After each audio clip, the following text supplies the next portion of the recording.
उत्तर प्रदेश के मुख्यमंत्री योगी आदित्यनाथ इस समय संघ के कार्यक्रम में बोल रहे हैं।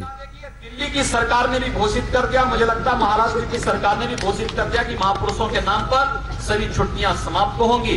हम लोगों ने सरकार से कहा है, प्रशासन को स्पष्ट निर्देश दे दिया है कि सभी स्कूलों में एक जियो चला जाना चाहिए कि जब भी आप अपनी प्रार्थना करें, असेंबली करें विद्यालय का, उस दिन इस बात को पहले मालूम कर लें कि उस दिन किसी क्रांतिकारी का, किसी महापुरुष का, किसी ऐसे ऋषि मुनि का, किसी संत का कोई जन्म दिवस हो, उनकी पुण्यतिथि हो, उनका बलिदान दिवस हो, उस पर 15 मिनट 20 मिनट का एक व्याख्यान प्रार्थना सभा में जरूर करें और फिर उस पर एक व्याख्यान, उस दिन कार्यक्रम स्कूली सामान्य दिनचर्या के बाद उस पर 1 घंटे का कार्यक्रम अतिरिक्त अवश्य होना चाहिए। और उस प्रक्रिया को हम इस वर्ष से, इस सत्र से प्रारंभ कर रहे हैं। बहुत सारे कुछ लोगों ने कहा कि साहब छुट्टी बंद हो जाएगी। हमने कहा छुट्टी बंद नहीं होगी। उत्तर प्रदेश को अगर सर्वोत्तम प्रदेश बनाना है, 15 दिन की छुट्टी अभी हम लोगों ने निरस्त की है। और आप सोचिए 15 दिन जब हमारे कार्यालय चलेंगे तो उत्तर प्रदेश को लगभग 50 से 60 हजार करोड़ रुपए का लाभ होने वाला है। इससे 50 से 60 हजार करोड़ रुपए का लाभ जब होगा तो उत्तर प्रदेश में तो लगेगा, उत्तर प्रदेश के विकास में लगेगा। उत्तर प्रदेश के नौजवानों के लिए हम कुछ स्किल डेवलपमेंट के नए केंद्र खोल पाएंगे।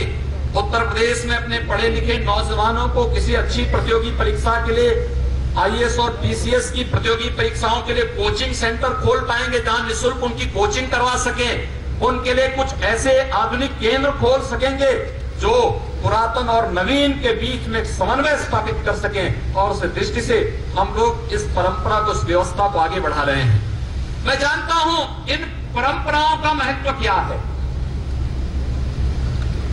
और इसीलिए क्योंकि हम लोगों ने संघ की शाखा में, हम लोगों ने अपनी परंपरा में जो सीखा है, मुझे लगता है कि उसको आम जन तक पहुंचाना अत्यंत आवश्यक है। और आज आप अनुमान करिए कि अगर विद्या भारती से जुड़े हुए विद्यालय अगर अपने यहाँ राष्ट्रगीत अनिवार्य नहीं करते तो मुझे लगता है राष्ट्रगीत देश विस्मृत कर गया होता।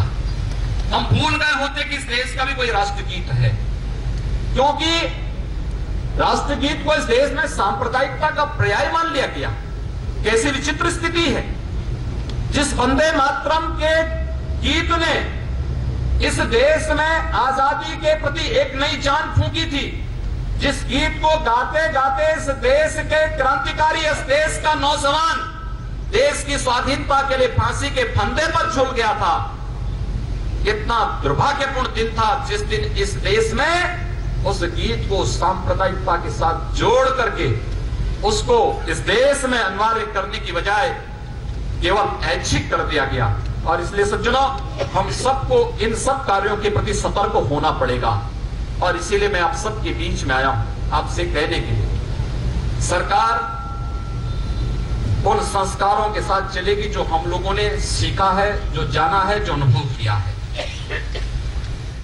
संघ के कार्यक्रम में बोल रहे हैं उत्तर प्रदेश के मुख्यमंत्री योगी आदित्यनाथ। बहुत हम लोगों ने फेरबदल नहीं किया। और योगी आदित्यनाथ ने यहां पर कहा कि राष्ट्रगीत को जब अनिवार्य किया गया तभी वो आज हमें याद है। योगी आदित्यनाथ ने देश में सांप्रदायिकता का पर्याय बना दिया गया था, ऐसा भी कहा। राष्ट्रगीत को सांप्रदायिक माना गया, ये कहा योगी आदित्यनाथ। मालिक वहां भी मार करने के लिए चला जाता है, यानी अपनी गलती को तब भी नहीं स्वीकार करेगा। चोरी और सीना चोरी की स्थिति है। सज्जनों, हम सबको समाज में इस बात की जागरूकता के लिए तैयार करना होगा। आप विचार परिवार के स्वयंसेवक हैं और गोरक्ष प्रांत अत्यंत महत्वपूर्ण प्रांत है। बॉर्डर की दृष्टि से भी एक सीमा हम लोगों की नेपाल से लगती है, बिहार से, राज्य की दृष्टि से बिहार से हमारी सीमा लगती है। कुछ बहुत संवेदनशील क्षेत्र भी है उस दृष्टि से। और हम सबके सामने आने वाले समय में एक नई जिम्मेदारी आने वाली, एक नई चुनौती आने वाली है, वह है इंसेफ्लाइटिस की। इंसेफ्लाइटिस पिछले 35-36 वर्षों से इस क्षेत्र के नौनिहालों को और समय निकल रही है। सैकड़ों बच्चे मरते हैं और मैं आपको बताऊं इंसेफ्लाइटिस की सच्चाई। इंसेफ्लाइटिस कोई बीमारी नहीं, ये जागरूकता का अभाव है।